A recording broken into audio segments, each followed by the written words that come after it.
president of Latino Judges Association. I want to begin by thanking our co-sponsors, the Franklin H. Williams Judicial Commission, the Albany County Bar Association, and the Capital District Black and Hispanic Bar Association.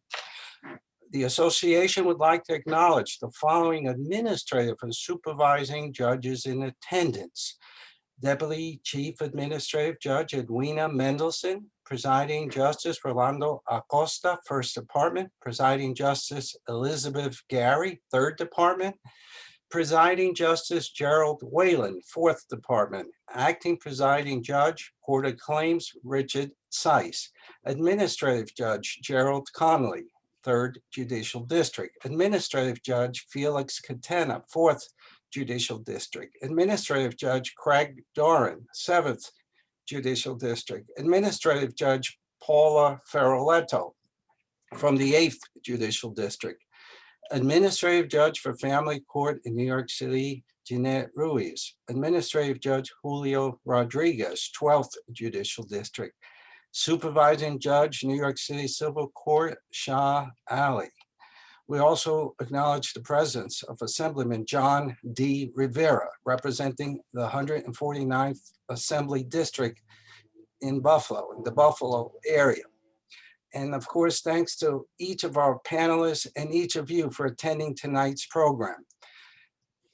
The bylaws of the Latino Judges Association specify that our purpose is to promote access to judicial office and success within the judiciary for members from the Latino community.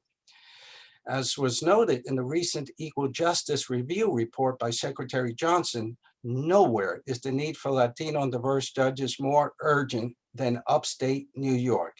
You will hear more details about the report later in the program. While some may argue that Westchester County is not truly upstate, tonight's program will feature judges from Albany, Rochester, and Buffalo. No doubt there that that is in fact upstate.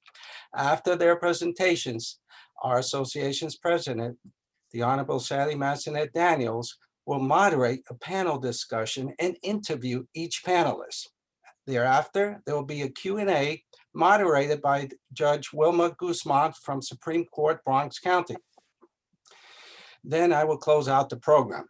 I now cede the floor to the Honorable Jeanette Rosado, Treasurer of our association and Justice of Supreme Court, Bronx County. Justice Rosado. Thank you, Judge Rivera. Good evening. Again, I am Justice Jeanette Rosado, Treasurer of the Latino Judges Association and Commissioner of the Franklin H. Williams Judicial Commission. It is my pleasure tonight to first introduce the Honorable Betty Calvo-Torres. She is the first Hispanic female to serve as a judge on the Buffalo City Court bench and is currently the only Latina on the bench in the state of New York, west of Albany. She earned her undergraduate degree in political science from Binghamton University and her Juris Doctorate from the University of Buffalo School of Law. Prior to her ascension to the bench, Judge Betty Calvo-Torres was a staff counsel for National Inner Cities Youth Opportunities, an assistant district attorney at Erie County's District Attorney's Office, and after having her son, the judge decided to establish her own private practice focusing in the areas of criminal defense and family law. At that time, she also became a staunch advocate for victims of domestic violence and handled many victims' cases on pro bono basis. Judge Calvo-Torres is also an adjunct professor at the University of Buffalo School of Law, where she has been teaching since 2015. The judge has a long history of community leadership and service, including but not limited to serving on the boards of Community Foundation of Greater Buffalo and the Nativity Miguel School, and as commissioner of the Buffalo Municipal Housing Authority. Justice Betty Calvo-Torres is married to Charles Torres, a senior investigator with the New York State Police, currently retired, has a son named Christian, and 3 stepchildren, Jennifer, Charles, and Catherine.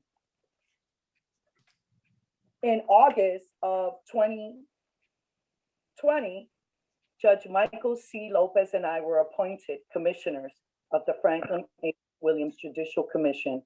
by Chief Judge. I now have the pleasure of introducing mi hermano y colega to you all.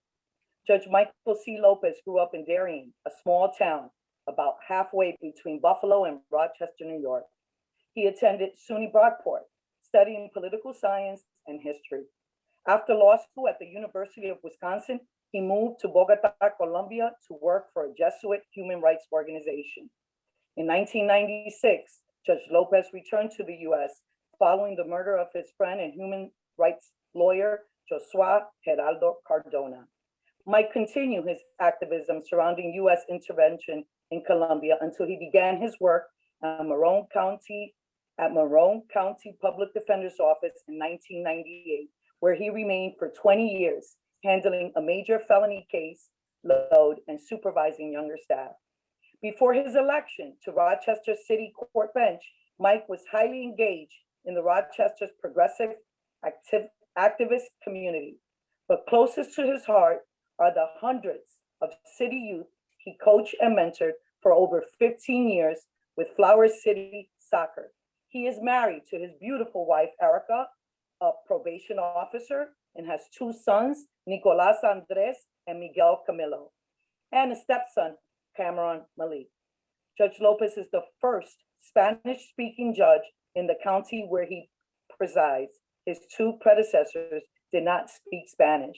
I see so many Albany people in the crowd, and as a SUNY Albany graduate and Albany Law School graduate, I welcome you all and I miss you.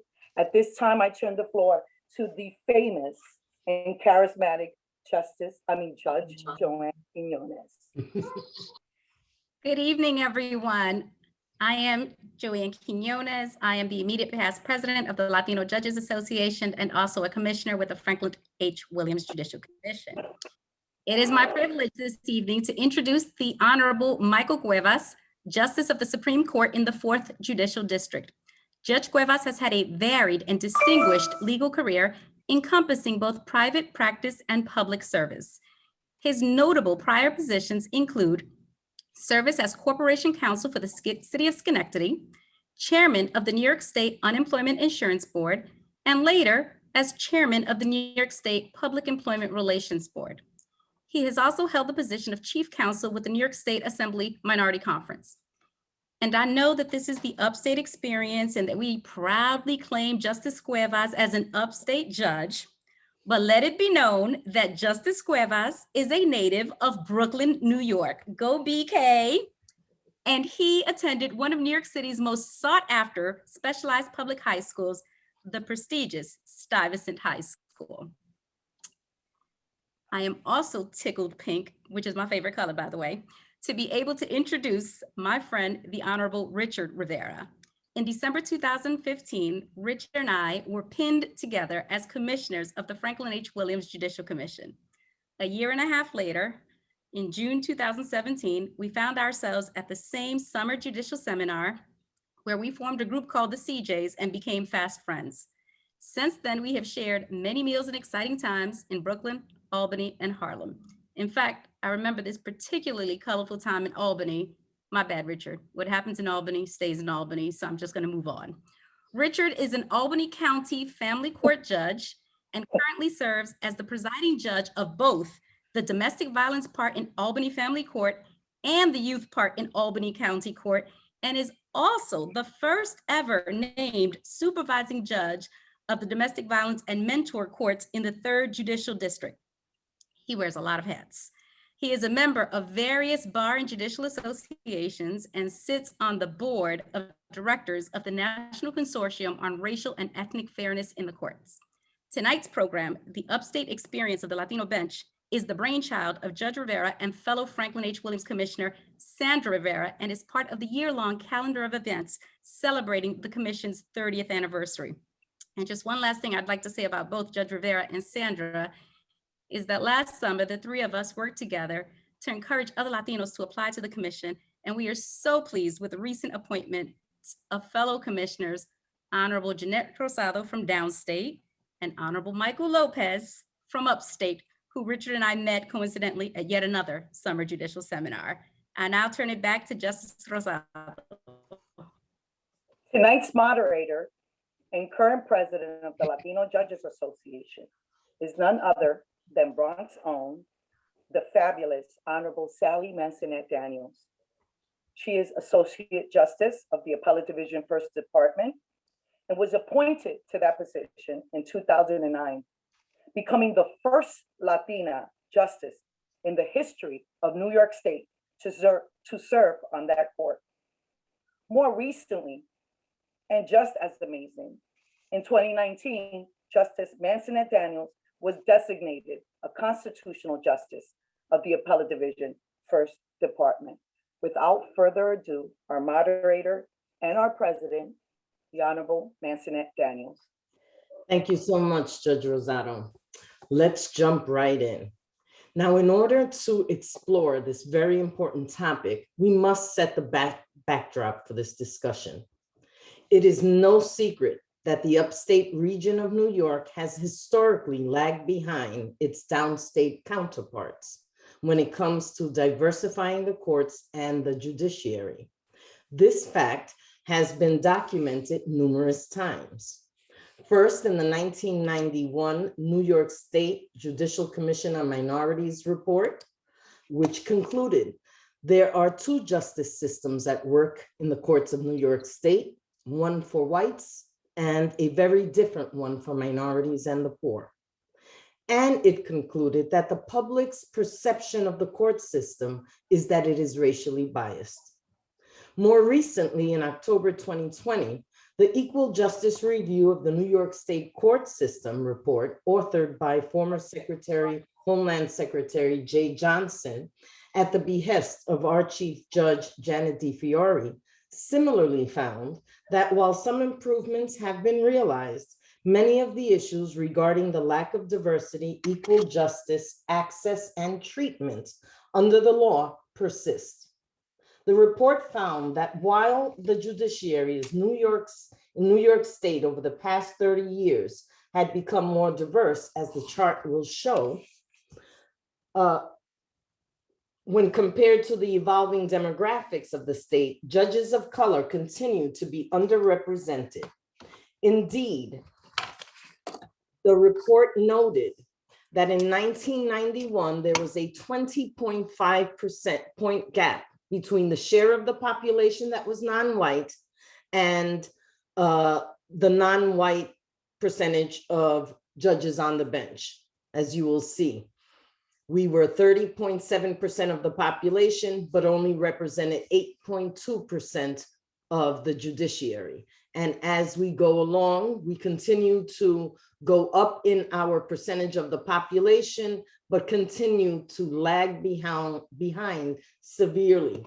Indeed, by 2020, the gap grows instead of getting smaller. The report laid out the relevant statistic for the various ethnic groups and in our state. And for this evening's discussion, and with no disrespect intended to any other group, we will focus entirely on the Latinx community.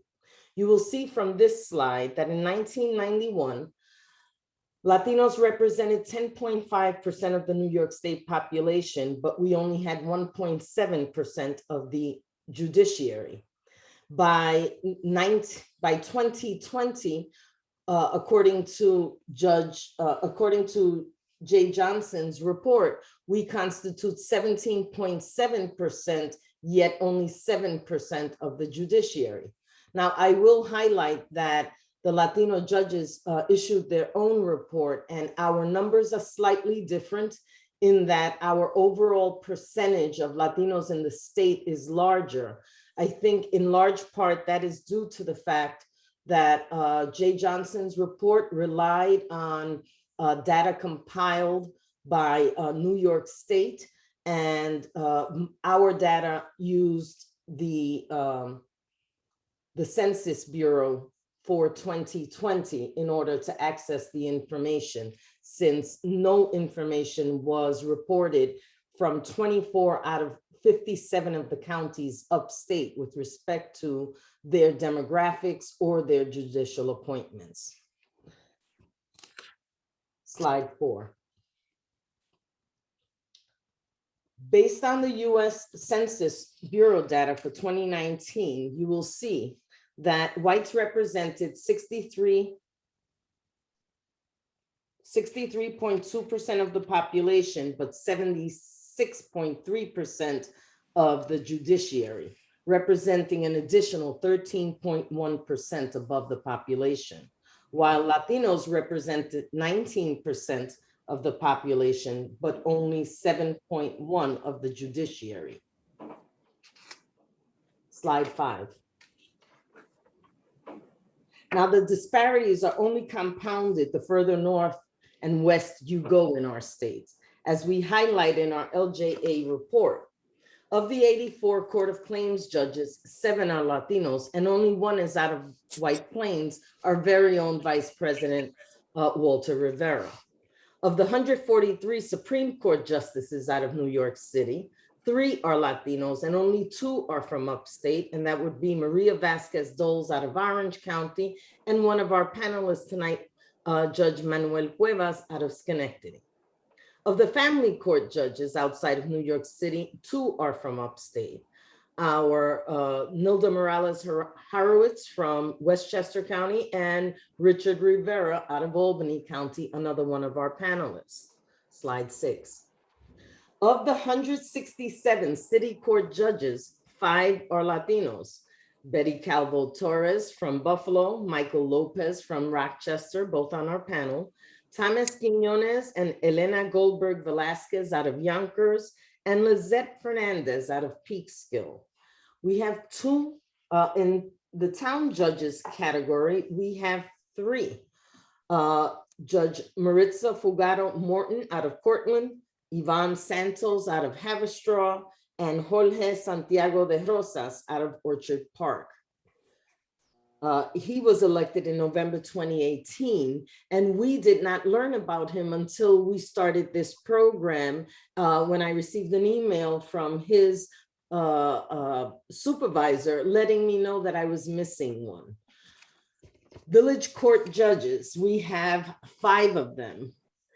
Jose Castaneda from Port Chester, Roselina Serrano from West Haverstraw, Joseph Suarez from Chestnut Ridge, Andres Valdespino from Sleepy Hollow Village Court, and our newest, and I mean fresh off the mint, Carlos Gonzalez, elected yesterday out of Elmsford. Congratulations again, Judge Gonzalez. So you see, and I must say that we have been unable to ascertain how many town judges in the state of New York there are and how many village court judges in the state of New York there are in order to assess what our percentage is of the whole. That information is not readily available anywhere on any OCA site or any state site that I can find. If anyone has any of that information, if you could kindly email it to me, I would appreciate that. Slide 7. In the 4th, 5th, and 6th judicial districts in the northernmost parts and center of the state, the population is over 80% white, but the judiciary.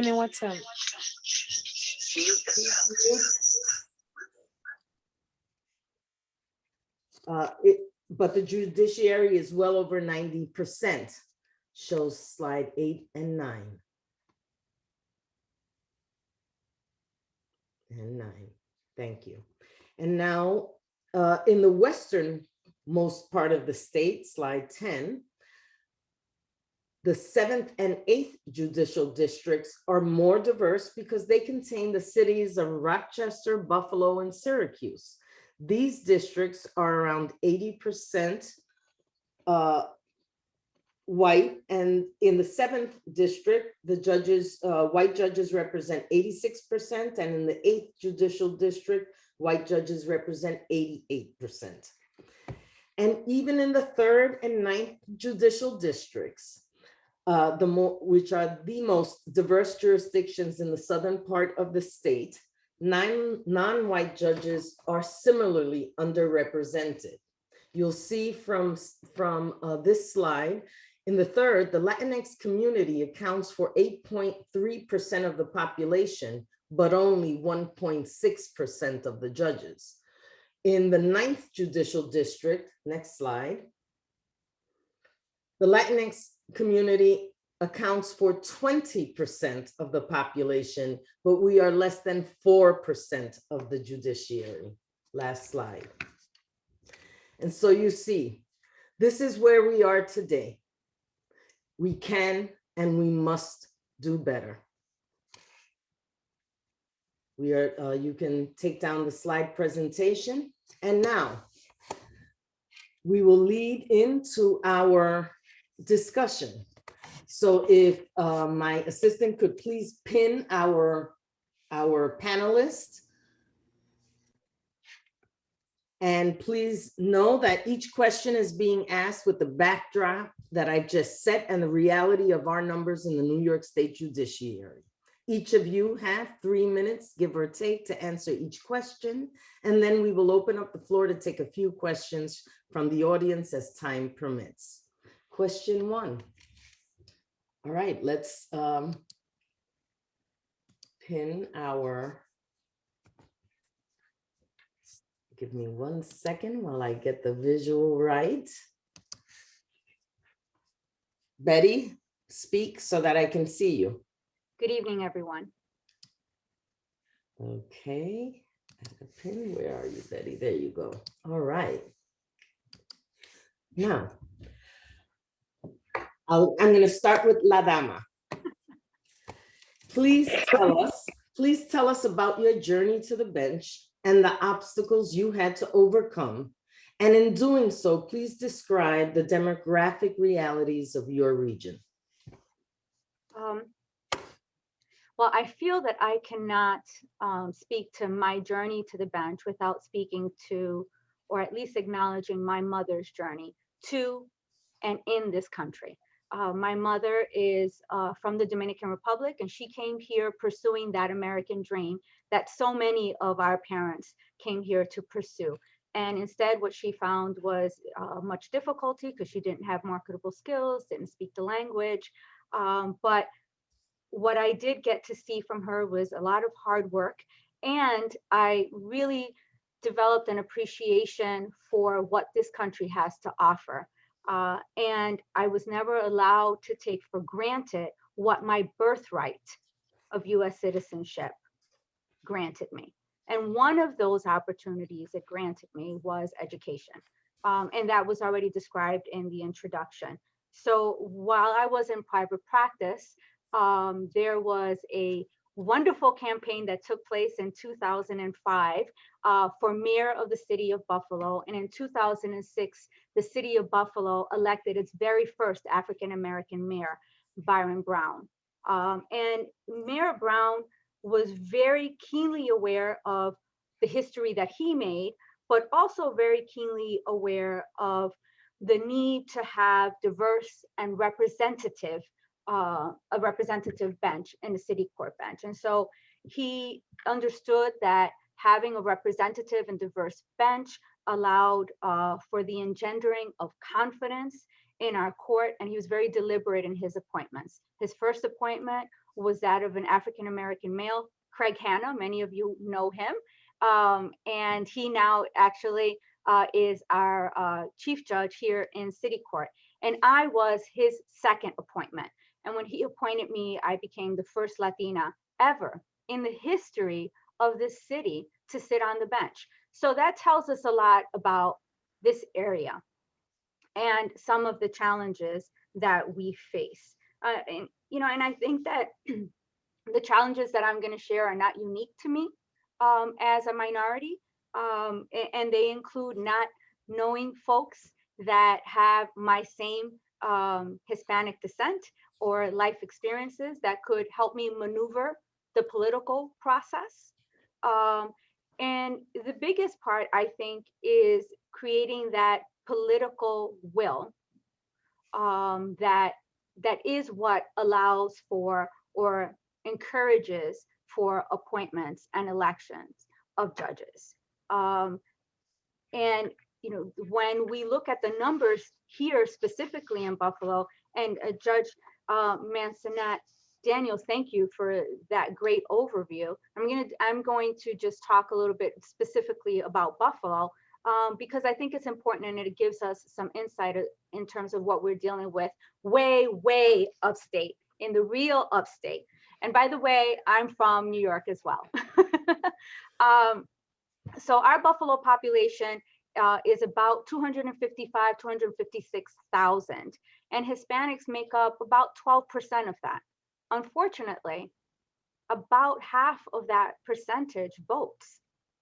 And that's the number one obstacle that we face.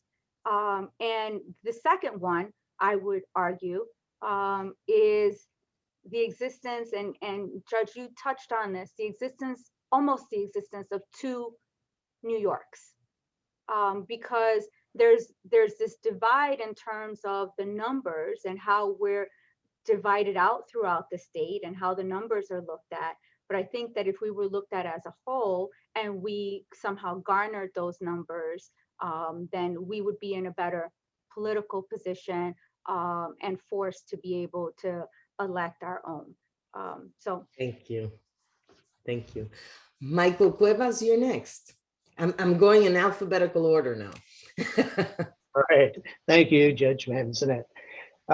Well, I guess my background is somewhat similar in that it started my very long and winding path to the judiciary started in Brooklyn, the son of father born in Lares, Puerto Rico, who came to New York with a 6th grade education and worked hard for my mother and my 5 siblings and I as in a corrugated box factory as a machine operator.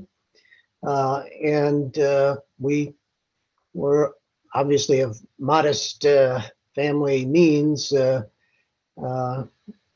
for a large family trying to survive on those factory wages.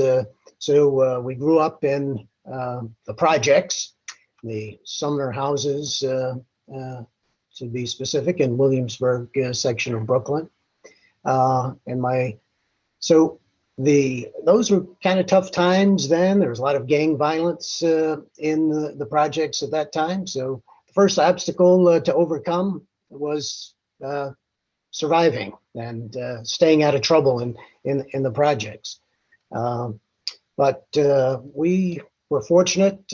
My mother was able to go to work and we were able to move on a bit. But one of the first experiences in school was having my 1st grade teacher talking to another one saying, this kid, Michael, he's pretty smart for a Puerto Rican.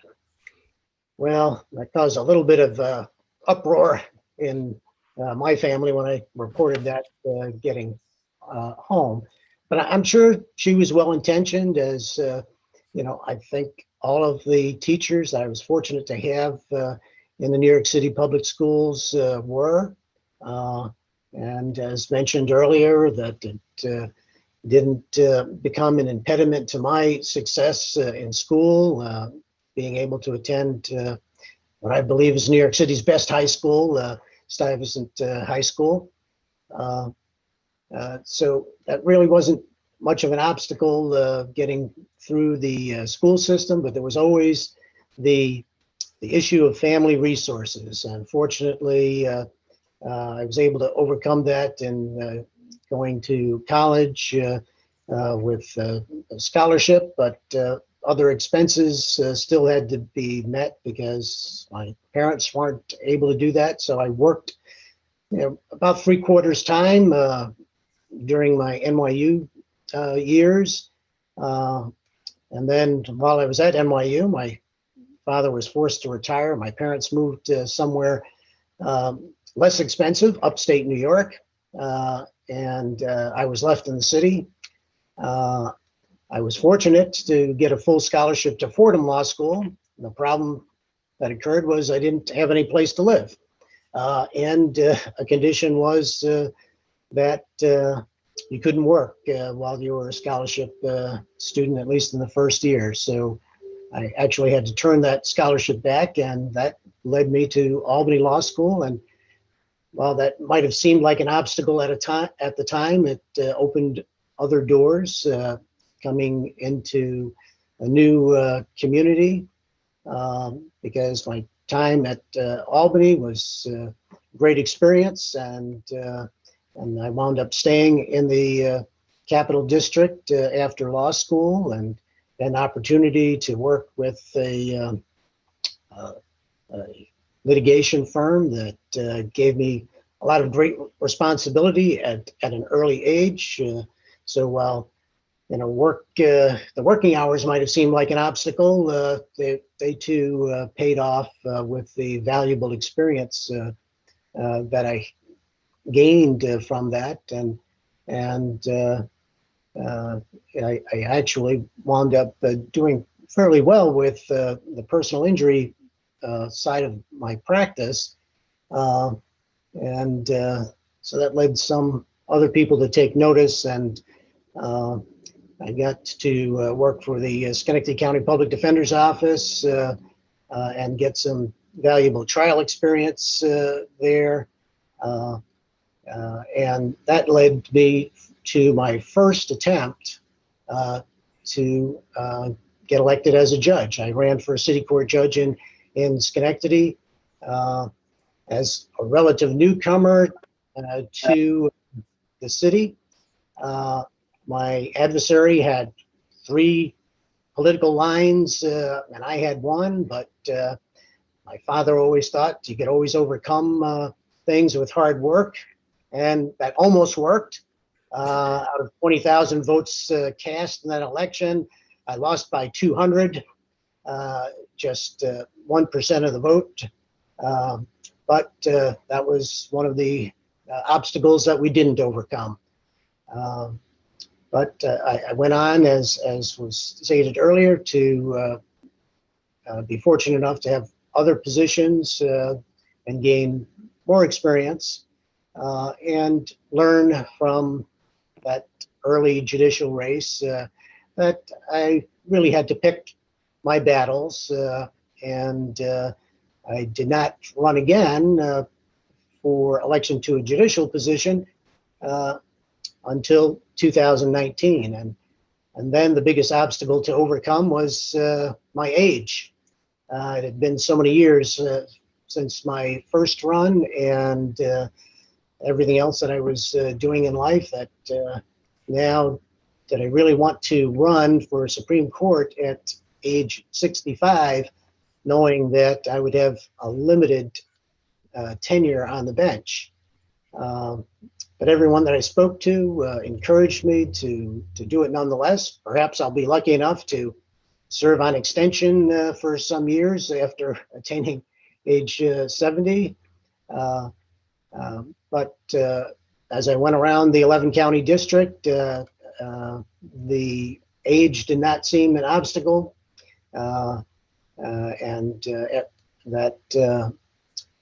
Fortunately, if you have 2 party lines in a race in the 4th Judicial District, either Republican or Democrat, and the conservative line, which seems to be the critical line in the 4th Judicial District, that you have a pretty good chance of succeeding. And I was fortunate enough to gain that support in this race. And when someone looks at an odd numbered year race and carrying 2 lines, you probably can be pretty confident, unless you trip yourself up, that and you do the work that you need to do, that you'd have pretty good success come election time. And we followed the game plan, and it worked out. And we are happy about that.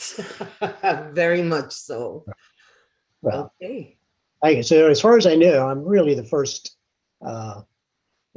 Latino Supreme Court judge in the 4th Judicial District. Yes, Not just the only one sitting now, but ever. Yes. Michael, you tell us about your journey. Lopez. And unmute your mic, please. I said, thank you, sorry. Why is it, it's also, there we go. I have to echo what Betty said earlier about having these opportunities to be in contact with the downstate judges, because it gets kind of lonely up here. If it isn't for these types of opportunities or judges school and things like that, we don't get to see too many judges of color, let alone Latino judges, other than these opportunities. Try to do this quickly. My parents are, my mom is Italian. That side of the family came around the turn of the century. I guess my grandfathers, both of my grandfathers were anarchists, one from Italy, one from Spain. But my father came to the United States by way of Venezuela. His family had escaped Franco in the 50s and went to Venezuela. And he came to the US as a foreign exchange student in the 60s and met my mom in Holly High School, a small town outside of Rochester here. And I grew up in that little town, Darien, outside of about halfway between Buffalo and Rochester. Went to a small rural school called Alexander, which is the town next to Attica, where Attica Prison is. My brother and I were the only Latinos in the school. I could go on and on about that experience, but even the teachers called my brother and I Spick and Taco in class. Taco, come up here and write the answer on the board, stuff like that. It was in college at Brockport that I had a political science professor who really encouraged me to go to law school and go to the University of Wisconsin specifically. And that's really the place where things opened up for me, as they had a great program of minority recruitment to the University of Wisconsin. And I got to meet Latino students from all over the country at Wisconsin. But there was a moment in a program that I involved myself in, where we could represent clients, a clinical program where we could represent clients under the license of the clinical attorneys. And my very first client that I sat down in front of the jail was a Mexican individual. And I introduced myself and I handed him my card, and he looks at the card and he just starts speaking to me in Spanish. And I just was like, and I said, "Lo siento, no hablo español." And he picks up my card, he looks at my card, looks up at me. "Pero dice aquí Lopez." And he just continued to, and I was so embarrassed, and I was like, that can't ever happen again, because I knew at that point I knew I wanted to be a criminal defense attorney. So after law school, I made some connections with folks in the Jesuit human rights community in Colombia, and off I went to Colombia for about 10 months. And I had no choice but to learn Spanish because no one spoke English. And that's where I met my first wife. And in 8 years of that marriage, got me pretty much up to speed on how to argue in Spanish. And so the route to becoming judge, for me, was through being elected. And it was a long road, let's put it that way. Luckily, so early in I would say the early 2000s, I was encouraged to participate in a program that the local Democratic Party put on called the Latino Campaign Academy. And it was a coming together of various politicians from throughout the community, not even just Democrats, actually.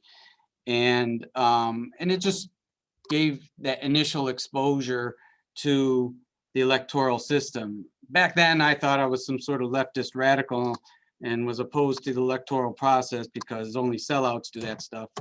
I learned some things, but actually a lot of the people that I was active with back then learned over time that if you want to make change in the community, then you do it by any means necessary. And if that means the electoral process, then so be it. But I more generally came from more of an organizing background and was active in various things. But I never really felt like I was seeing any results. So the thing that meant the most to me was getting, as I started raising my kids, was becoming involved in the Flower City Soccer League and working with inner city kids and trying to provide them with the same opportunities in football as the Los Blancos had, because my kids could beat those kids and we just didn't have the resources available to travel around all over the place and do all the things that they could do. And so I was lucky to have people encouraging me, but I was not blessed with, let's say, political benefactors, if you will. And so I kind of had to push my way in. And the first time I ran was in 2014. It was a three-way race.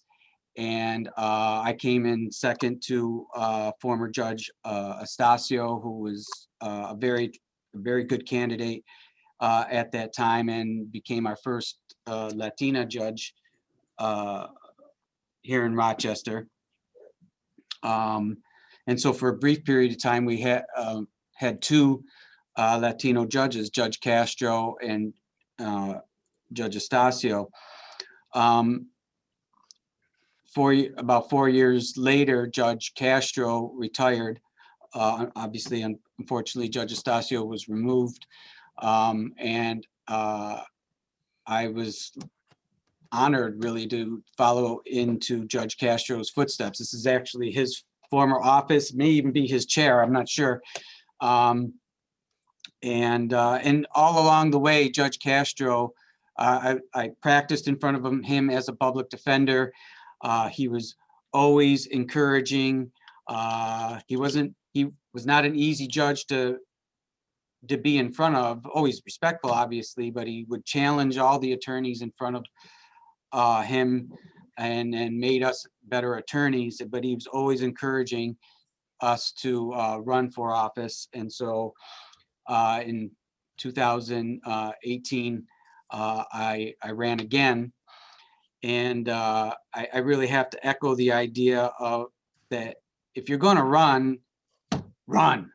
You have to bust your hump.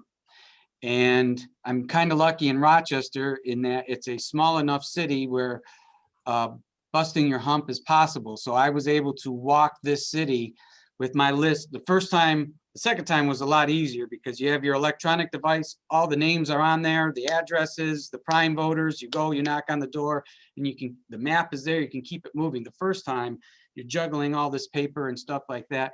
But at least here anyway, it's so important, it's possible to go out and knock on the doors and actually meet these voters, and that is so huge.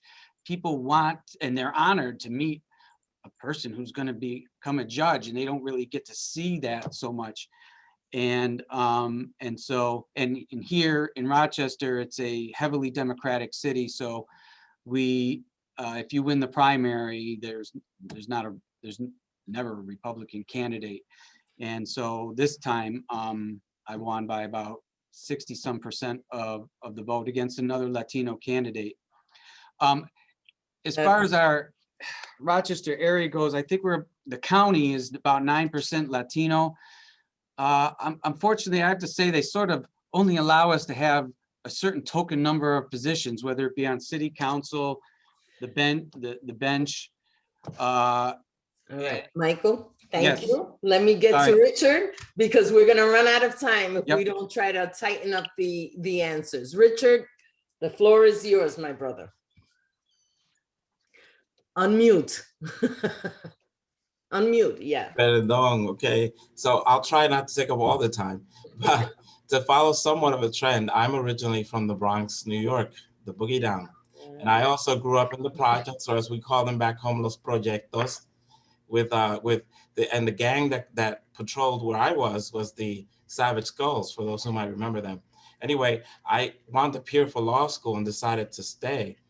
But it was early on when I was young, my brother's godmother, I remember her saying, when you grow up, tú vas a ser un licenciado, you know, you're going to be a lawyer. And I remember thinking to myself, because you couldn't say it to them, you're crazy, lady, I'm not going to be a lawyer because that's a boring job.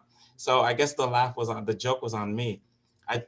She planted the seed, which I realized years later. And it wasn't until I was in college at Colgate that I decided that I would become a lawyer with the plan and the intent of becoming a judge. I wasn't sure exactly where that was going to happen, but I was in Albany and I decided I would plant my roots here.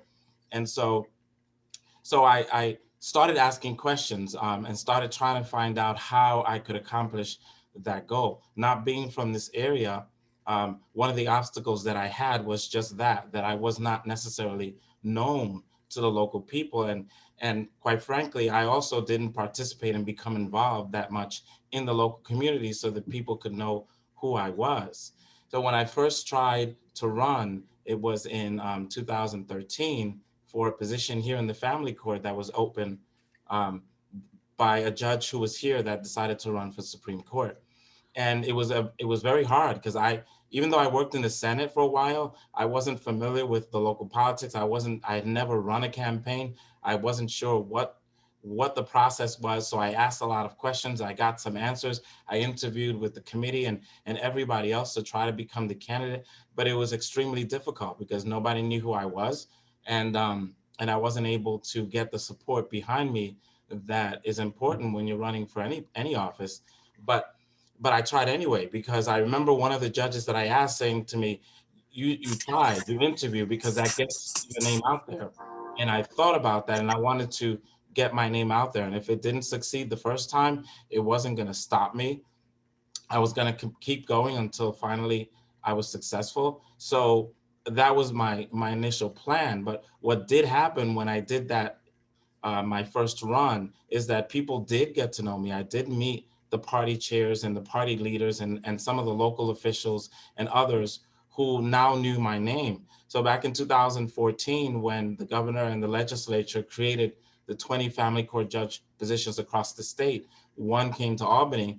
There was also other elections going on here locally. So I was approaching the party to interview for Supreme Court, and I was led to the family court position. And by then I did have some support. In fact, one of my biggest supporters was now a county legislator, Wanda Willingham. She said the first thing that caught her attention with me was that my last name is Rivera, and she's got a grandchild who has the last name Rivera. And so you never know what the connection is going to be, but nevertheless, she helped champion my race. And so when the seat was finally created, it was offered to me, I accepted that, and I wound up running as a family court judge. I was fortunate that I didn't have a primary, and I also ran unopposed in the general election, which anybody who's ever done that knows how much of a relief that is, both on the pocket, on the legs, on everything, because you don't have to do as much as someone else to secure your position.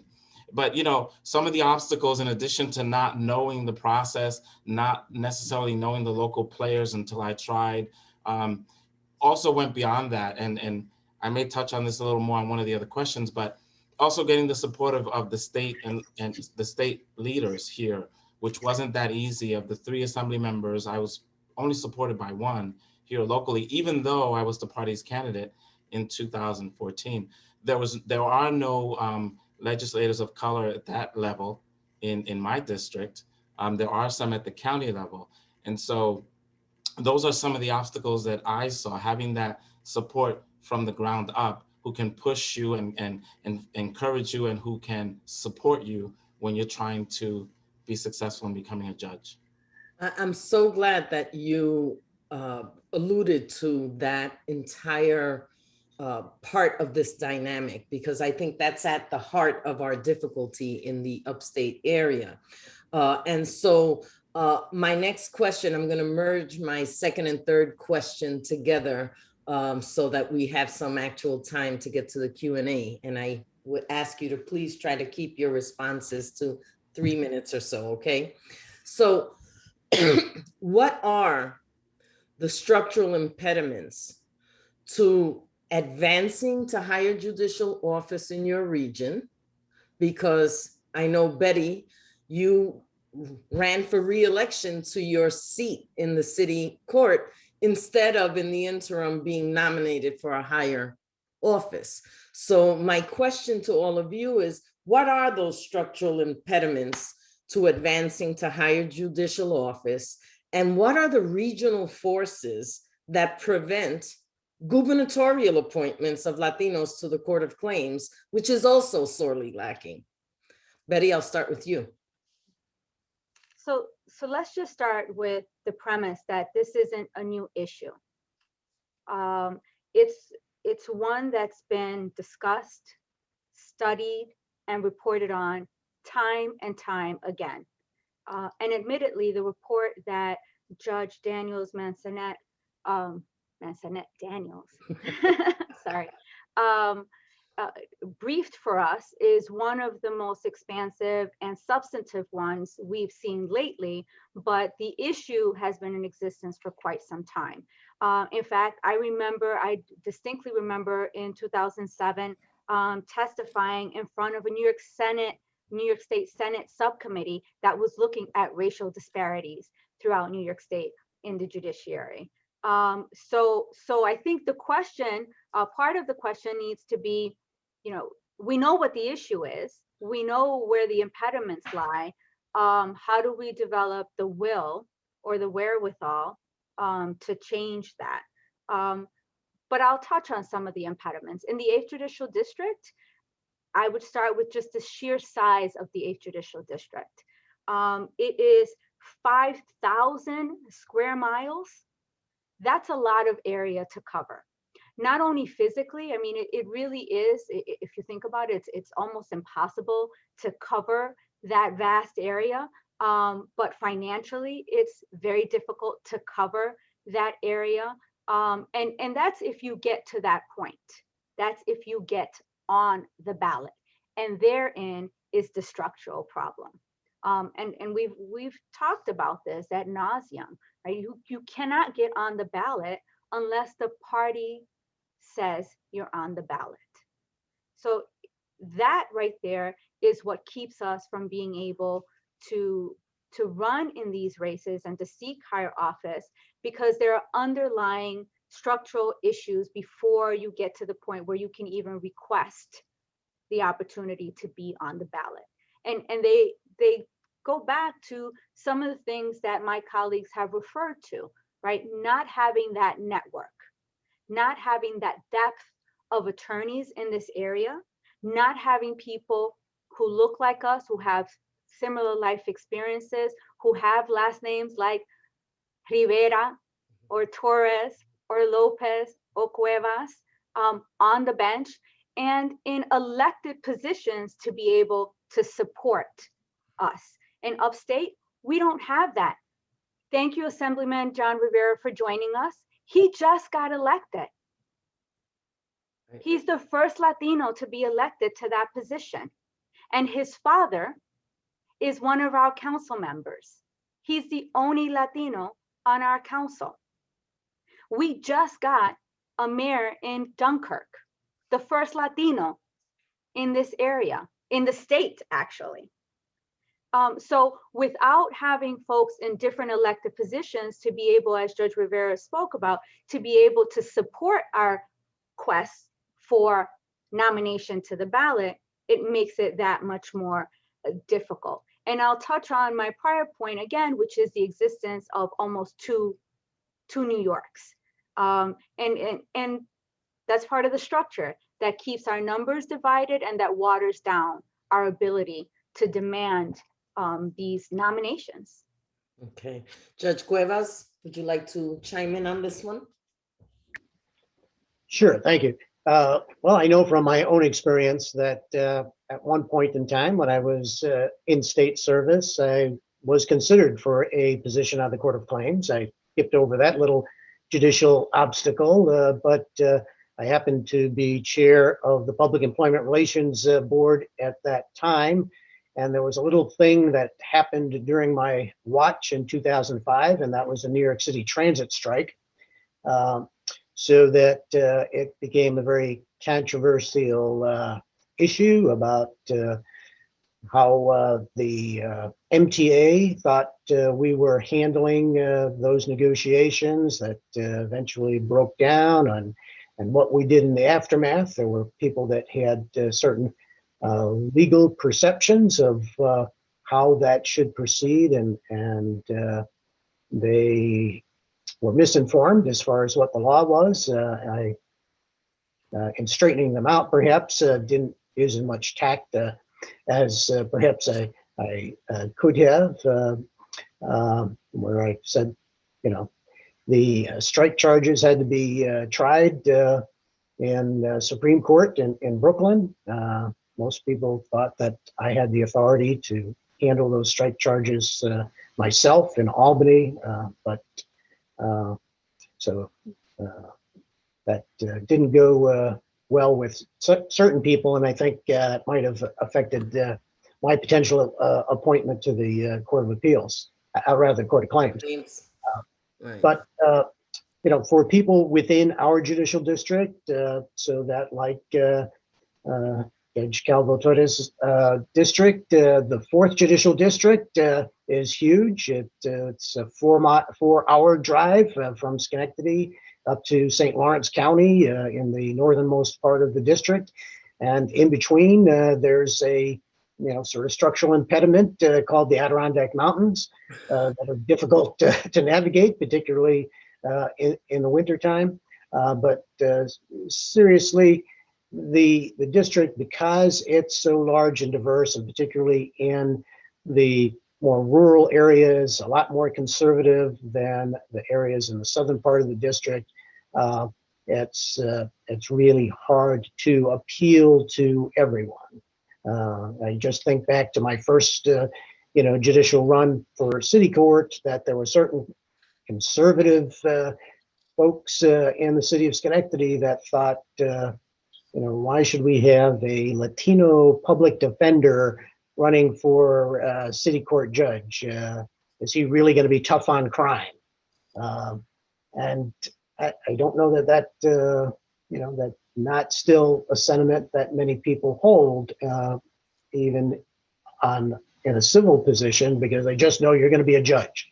And we tend to think, at least in this district, that they like their judges to be conservative.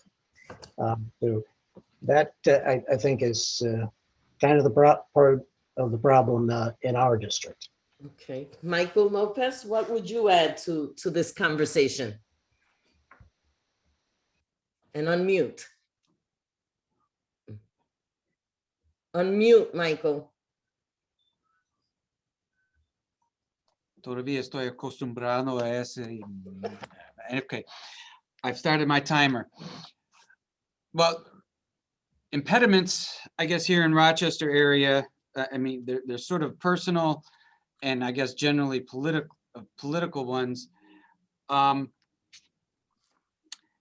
For me personally, they ain't never letting me out any higher than where I am now.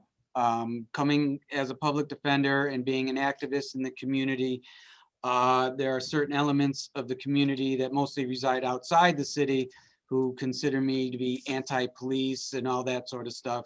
And I just don't see that ever happening with me. And I'm not gonna curse, but politics is bullpucky, okay? And it's just awful. And it's nasty and terrible and ugly.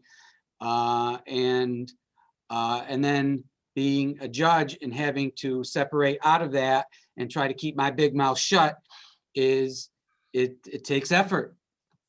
And so for me personally, I'm kind of looking forward to getting back into, while I'm here, I'm trying to involve myself in the community while doing this. But I know somewhere out there, I can't see her right now, Maritza Buitrago is here, and she ran twice for family court and ran up against that wall twice. And she, at least we have three Latino support magistrates here in Rochester, which ain't nothing. Those are very important positions. Maritza, David Seguenza, and Sarah Valencia. And it's hard because the powers that be have a stranglehold over who gets selected to even become a candidate in the first place, whether it be through the committee process or whatever. And that's just talking about in the county. It's the same thing with the Supreme Court positions. There's a reason why in Monroe County, the county court judges and the family court judges who are Republican are leaving like rats on a sinking ship from those positions to go run for Supreme Court, because they know that they can't win against the Democrats countywide. So they're going to the more conservative areas of Supreme Court. And the Republicans know that that's where the money is. That's where their bottom line is. And that's where they've put their resources and have been much more long-term thinking in terms of that.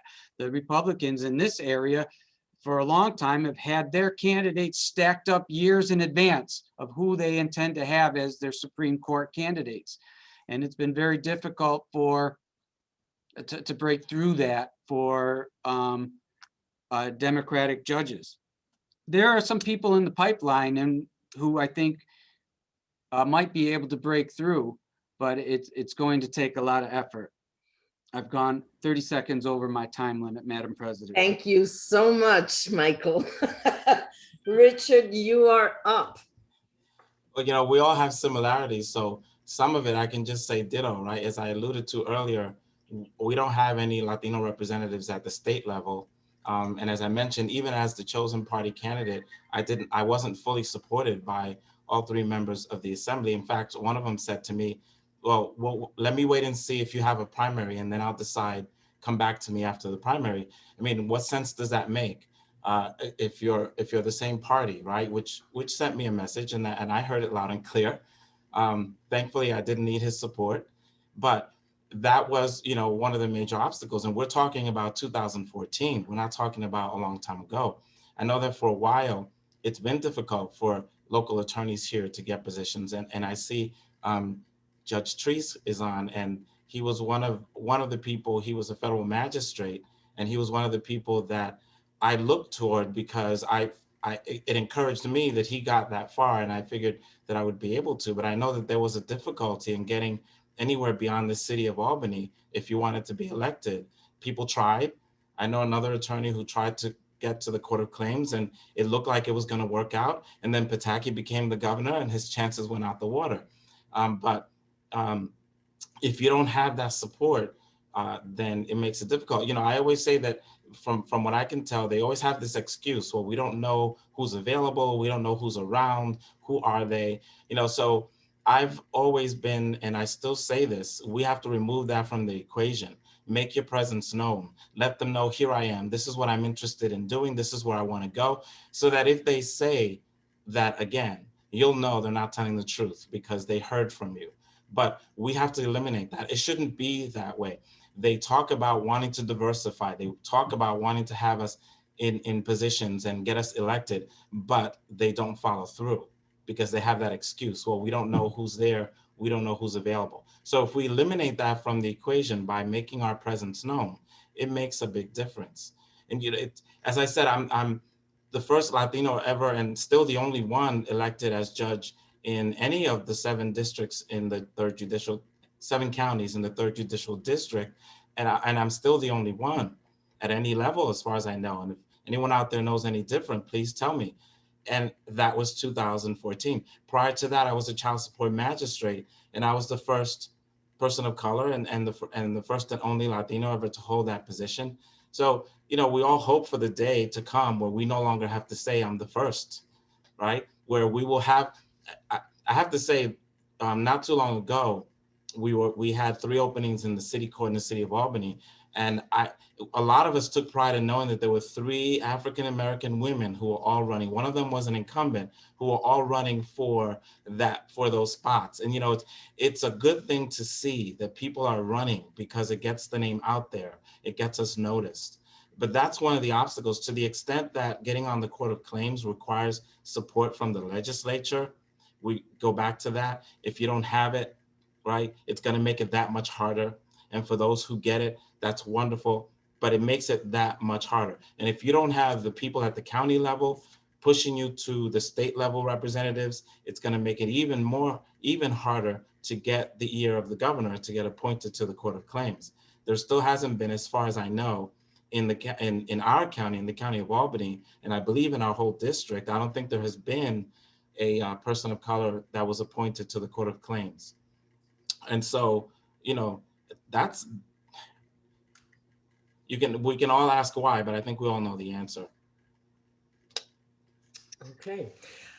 Before I turn over the program to my colleague, Judge Guzman, who will entertain the Q&A portion of the program, I do want to say hello to Judge Mastro from the Second Department and my PJ, Judge Acosta. Thank you both for joining us tonight.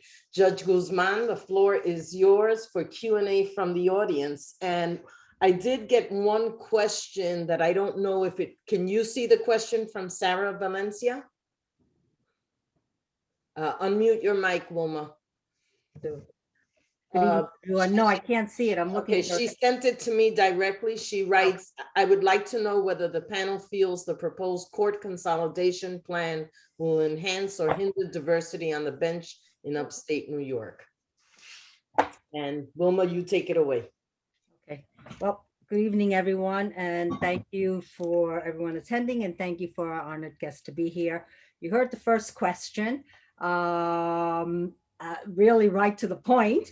It comes to how judges will get elected and so forth. So a minute each, because we're going to try to give everyone an opportunity to speak, and I'm sure we're going to have other questions. So who wants to address the question first?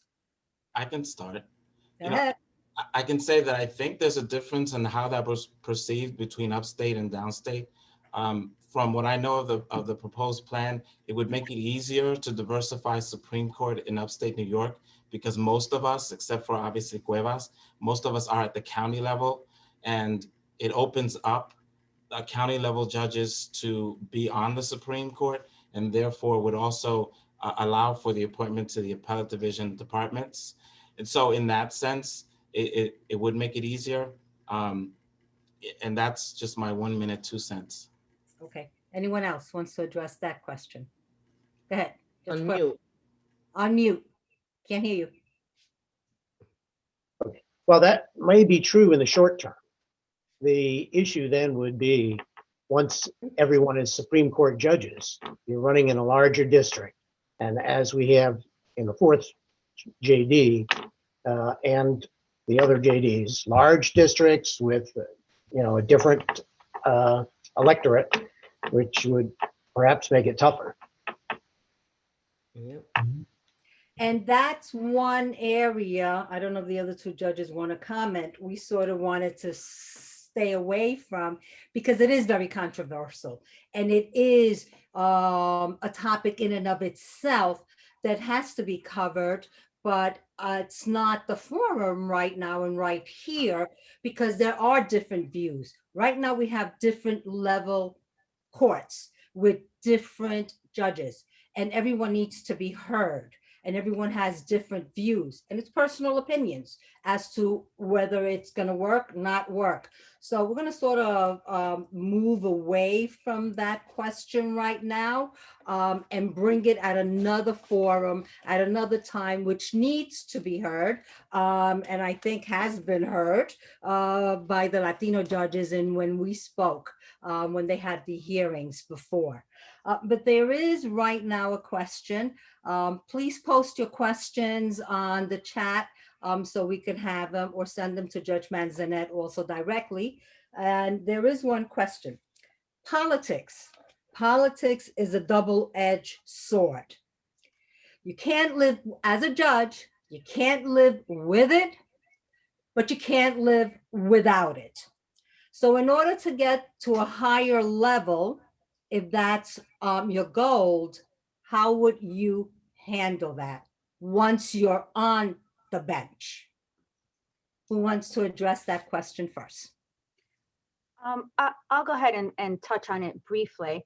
I wholeheartedly agree that it is a double-edged sword. And I would almost argue that when you are on the bench, for example, if you're a city court judge and you're sitting as a judge and you're looking to advance in some way, it almost plays to your disadvantage because you can't be political. You can't be involved in politics, but you still have to be of that animal. And so you have to be creative. And you also have to rely on others so much more than you normally would. So it's a difficult road to navigate. It's a narrow road to navigate because there are such so many rules and such high standards that rightfully so we're held to, and so many restrictions, all of which I agree with, but it puts us at a disadvantage in terms of trying to seek higher office. And that again is where it becomes important for us to have Latinos elected in other positions so that they can take up that cause for us. And that would be my suggestion in terms of trying to create somewhat of a pipeline or open more doors is, we have to look at the whole picture, not just the judiciary, but elected officials, Latino elected officials in general, statewide, specifically upstate, so that we can have more folks willing to advocate for us and open more doors for us. Judge Lopez, I'm gonna pick on you. Yeah, I agree with all of that. For me, I mean, I'm new here. I'm only starting my third year in this. I feel lucky with the extent of that Judge Doran here has involved me in a number of committees and things like that allow me to try to assist the courts towards more diversity, not just in terms of judges, but in terms of the court staff, and obviously and also in terms of the work with the Franklin H. Williams Commission and stuff like that. For me personally, I feel like if I had my eyes on something higher, it might affect my mindset in terms of making sure I follow my intuitions of what I think I should be doing and what I want to try to accomplish while I'm here. I feel confident that there are sufficient numbers of Black and Latino attorneys who are in this community who could, when I move on, can step in and do this just as well, if not better than I. So a good part of what I want to do is try to get more folks in the pipeline. And when I mean pipeline, I'm talking about 6th, 7th grade, get kids thinking about things back then, that early. So that we can. We're talking the political process, and basically that's another question that's being asked as to that fine line that you're walking, and that double-edged sword. That was the question. But I'm going to go to Judge Rivera now. Thank you. Sure, that I agree with what's been said. It is a fine line. There are a lot of things that we're not allowed to do, but hopefully you've made connections when you were first elected that will remember you when the time comes. We are allowed to open up a window to explore a possible run at an open seat. That does give you the opportunity to attend committee meetings, to reach out to the local politicians who could support you. There's that, but then there's also your community involvement. I mean, it's not like we're not allowed to be involved in our communities. Some of us are members of churches, right? So people within the community where you live still know who you are. Those are the kinds of people that could support you. And then expanding that, because obviously if you're running for Supreme Court, it's a much bigger race, because you're covering a much bigger territory. So you need to expand your horizons and see if there are things that you can do in other communities. Also within the court system, my AJ has me involved in certain projects here that are exposing me, but also just doing our jobs. I get a lot of attorneys that come in my courtroom, so they know who I am, they know where I am, they'll know my name if I choose to put it into another race. And so just by being here, having that exposure as a judge, it does help you remain relevant, so that when the time comes, people will at least recognize you, if not know you, because we can't go out there and attend political events. Or raise money. Definitely. And Judge Cuevas? Well, I'm lucky. My political days are done, because I'll age out. Right, but you I'm had an experience going for it. You recently looking had. forward, if there's politics with a small p, and that may be the politics within the court system, so that if we wanted to have a Latino Supreme Court justice on the Appellate Division 3rd Department, well, I'm not saying I'm volunteering, but maybe a couple of years somebody might consider that. Well, why not? You could put your name out there. Start pushing. Exactly. We're Latino judges. Start pushing. Yeah, we'll put the names out there. Never hold back. No, there's dreams. All right. There's a question. And the question is, what can judges who are already on the bench start doing to increase the numbers of Latinos elected and appointed? Which is basically what we've been talking about, but the question is specific. What can you do? I'll start with Judge Lopez.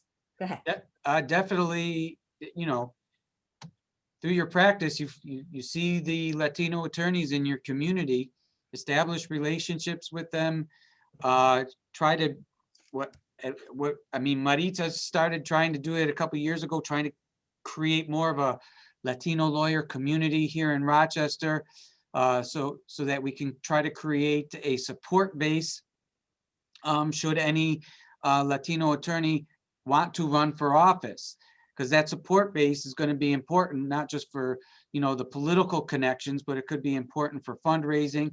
But running for office is a lot different once you get into it than what you thought it was before you got into it.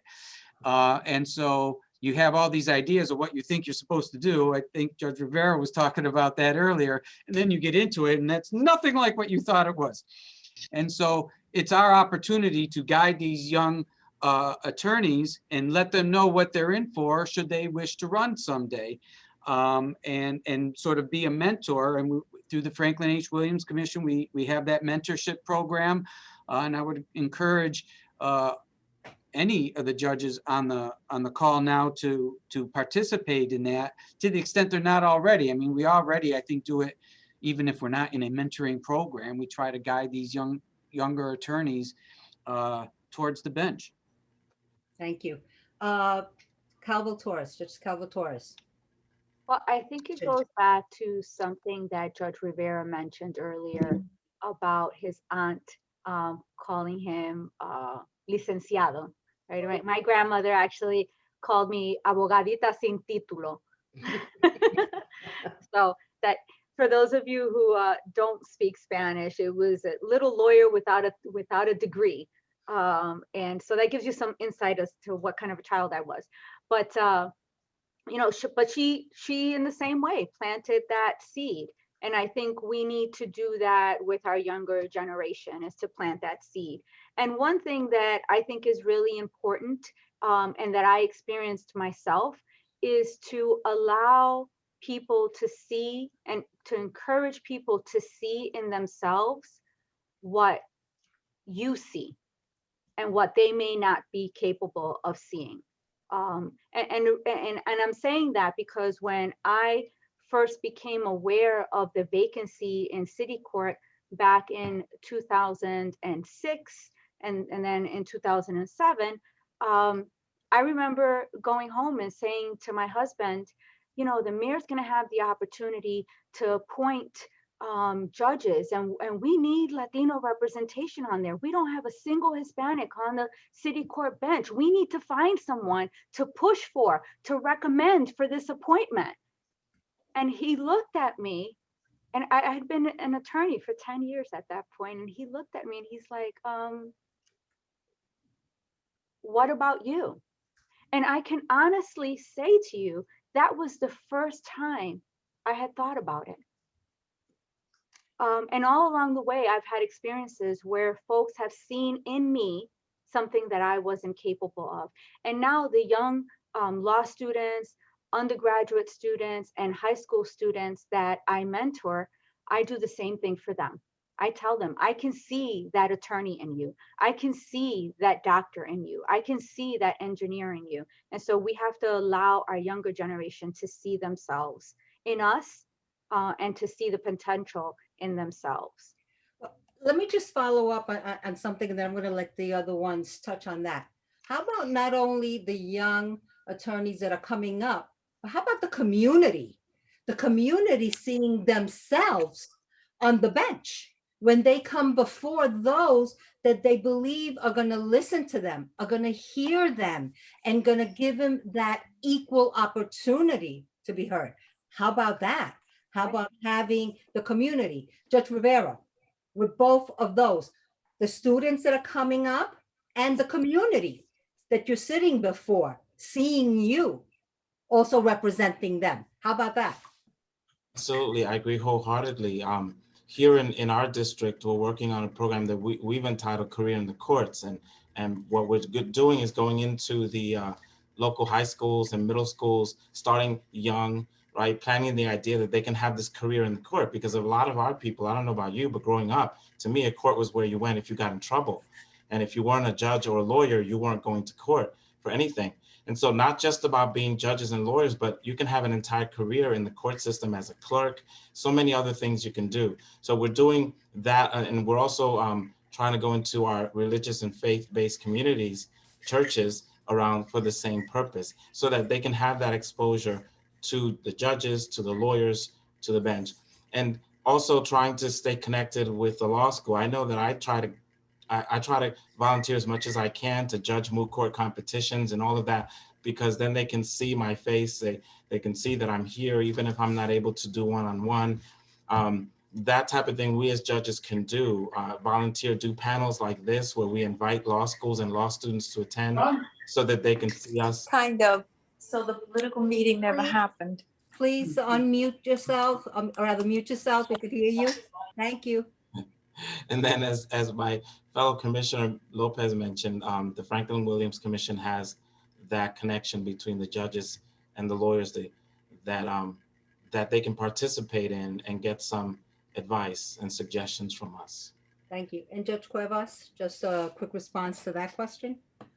Yeah, well, we speak to the community every day that we take the bench and interact with the members of the community that are coming before us as litigants. And in my case, I handle prisoner writs for 3 counties within the district, largely Black and Latino inmates. And the way we conduct ourselves in court and interact with them, well, they may not be the persons that are going to aspire to go to law school. By seeing us on the job, doing the job and doing it well, and treating all people the way they deserve to be treated, perhaps their children or some relative or friend is someone that they could pass that on to. I want you to be a judge like Judge Rivera. It's the same with when we have to deal with so often with pro se litigants and like in Judge Rivera's case, perhaps children coming before him in family court.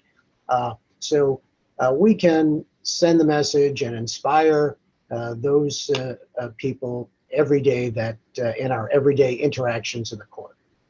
Well, it's truly, truly been an honor and a pleasure to have the four of you here today.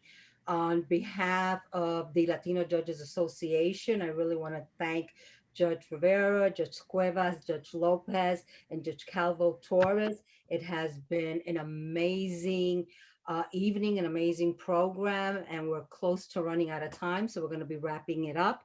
But truly, truly, we thank you for your time, your energy, and we could continue for hours, but unfortunately, we do have to wrap it up. So thank you very much. I turn it out now over to my fellow colleague and board member, Judge Walter Rivera. Thank you.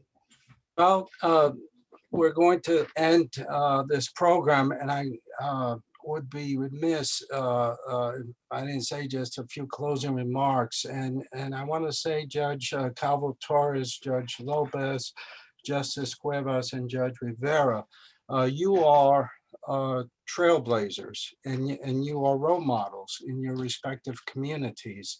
And your stories shared a common thread, one of struggle, one of adversity, one of perseverance and overcoming the challenges that each of you faced.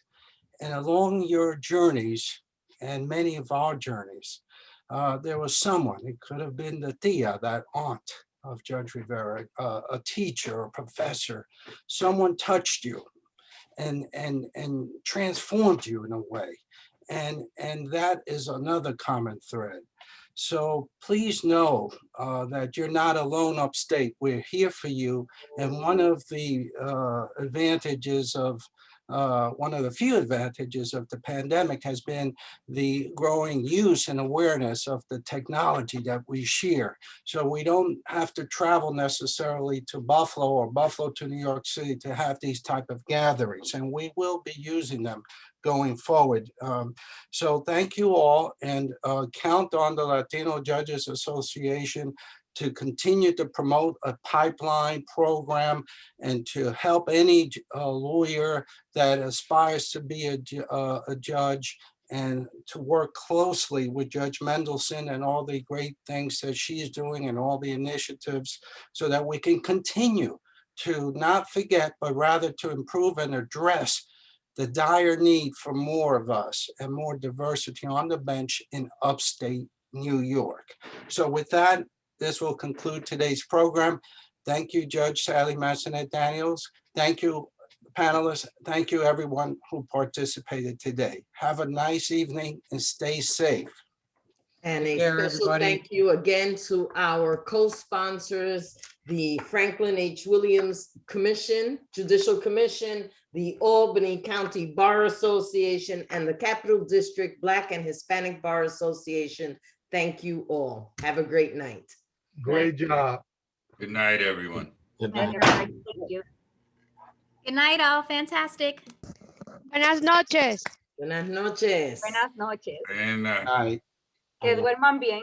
igual, I igual. can't wait for the pandemic to be over, because we've got to do something. We got to figure out where we can all meet.